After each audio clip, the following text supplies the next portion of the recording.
Be yourself in a world that is constantly trying to make you to be something else. It's the greatest accomplishment. Ralph Emerson once said, Block 139C is where I grew up. For 12 years, I grew up with my grandma. You see, my grandma is not your ordinary type of grandma. My grandma is a Taekwondo black belt holder. As a result, I was one of the holiest kids on the block. In everything right, I excelled. From fun beyond, they used to call me Pastor Boy. Come high school, I met different people from different backgrounds who were in different camps, which had different belief system, which had different perceptions towards life. In Form 2, I met Wesley. Wesley introduces me to this strange club with a strange name. His name is the God Club.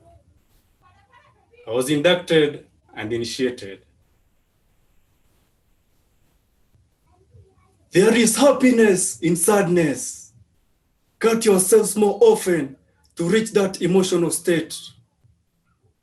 Seek happiness in sadness. Seek happiness in sadness. For true beauty comes in disguise. He used to preach.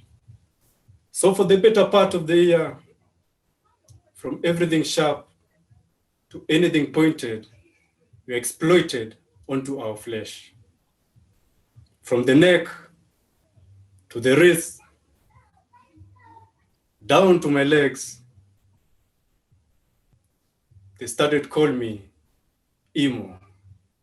Emo Dylan was the nickname. Come Form 3, I meet Nobicon. Nobicon introduces me to the hip hop camp. As a tradition, I had to pierce my ears, plait my hair, and wear Superman branded boxers. My trousers had to be knee level for a clearer display. And to be a certified yo-yo in the hip hop crew, you had to walk in a systematic, sedated manner. They baptized me Samu Dylan, the teacher. In my final year in high school, I meet a young man known as Bushman. Bushman introduces me to the reggae crew. They teach me how to skank and to groove to the reggae music. Roots reggae, to be precise. I started smoking and acted chimney. It was all reasonings, overstandings, and teachings of self. Later on, I grew dreadlocks as my identity to the culture. To the larger society, they knew me as Bobo, Sansei, Waiganjo, or Rasta Kanyare. Along that path, I meet Ras Njoro. You see, Ras Njoro is not your typical Rastaman. Ras Njoro is a spiritual Rastaman. His dreads were not for style and fashion. His were a symbol of reality. In one of his many meditations, one serene night, Ras Njoro looked beyond. He looked up, he looked down, and straight into my eyes and said, Rastaman, it's about time you find your own identity. Sail the boats and discover the clear clouds. They will lead you to your true self. When you find self, don't let it define you. Define it and defend it where possible. Reclaim your inner crown and defend everything right. From Pastor Boy to Imo Dilan, to Samu Dilana, the teacher, to Bobo, to Sanse, to Waiganjo, and to Rasta Kanyare. Ladies and gentlemen, I am a product of the environment. For a very long time, I've been trying to find myself in people, situations, crowds, and habits. Truer revelations comes from within. As David Goggins once said, you have to be willing